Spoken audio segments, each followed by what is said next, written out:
મેં સવારે જે વટાણા પલાળ્યા હતા એ વટાણા બફાઈ ગયા છે સરસ રીતે, અને એની સાથે 2 બટાકા બી બફાઈ ગયા છે. આ રીતે મેશ કરી દીધા છે અને છૂંદી દીધા છે. હવે આગળની તૈયારી કરીએ. વઘારની કઢાઈ એક મૂકી દીધી છે.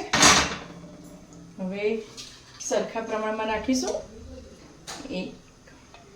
સરસ રીતે તેલ ગરમ થઈ જાય એની આગળની મસાલાની તૈયારી કરીએ. જીરું સરસ રીતે કકડાઈ ગયું છે. એની અંદર હું થોડો ચૂટકી હિંગ નાખીશ, 1 ચમચે. એની અંદર એક નાની ડુંગળી વઘારમાં નાખીશું, ઝીણી સમારેલી.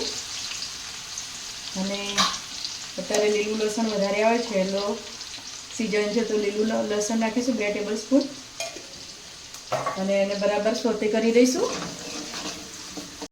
આની અંદર થોડું મીઠું નાખીશું તો જલ્દી આપણું લસણ અને ડુંગળી ચડી જશે, સોતે સરસ થઈ જશે. હવે હું એને સોતે કરી દઈશ. ડુંગળી સરસ રીતે સોતે થઈ ગઈ છે. એની અંદર હું વઘારમાં જ પહેલાં 1 ચમચી હળદર નાખીશ, 2 ટેબલસ્પૂન મરચું લાલ, અને હું બરાબર વઘારમાં કલર લાવવા માટે હલાવી દઈશ.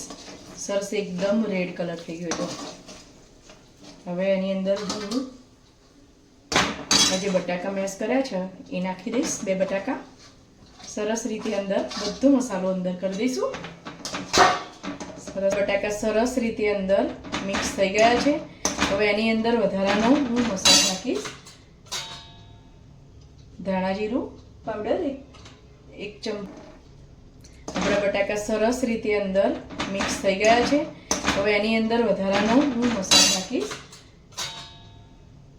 ધાણા જીરું પાવડર 1 ચમચી, 1.25 ચમચી જેવું.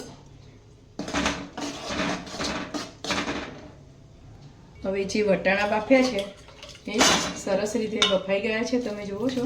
એ આની અંદર હું નાખી દઈશ. હવે આની અંદર જે એક્સ્ટ્રા પાણી નાખીશ. આપણો રગડો સરસ રીતે ઉકળી રહ્યો છે, અને એની અંદર હું આટલો ગોળ નાખીશ. પછી ચડી રહે પછી આંબલીનું પાણી નાખીશું, તોથી ટેસ્ટ એકદમ મસ્ત આવે છે. એની અંદર આંબલી જોઈએ થોડી પલાળી હતી એનું પાણી હવે સરસ રીતે મિક્સ કરી દઈશું.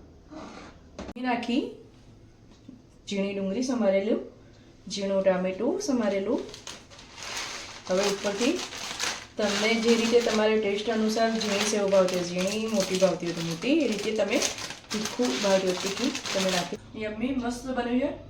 તમે મને કમેન્ટ કરી અને બતાવજો, અને તમે બી બનાવજો અને કહેજો કેવું લાગ્યું. Thank you.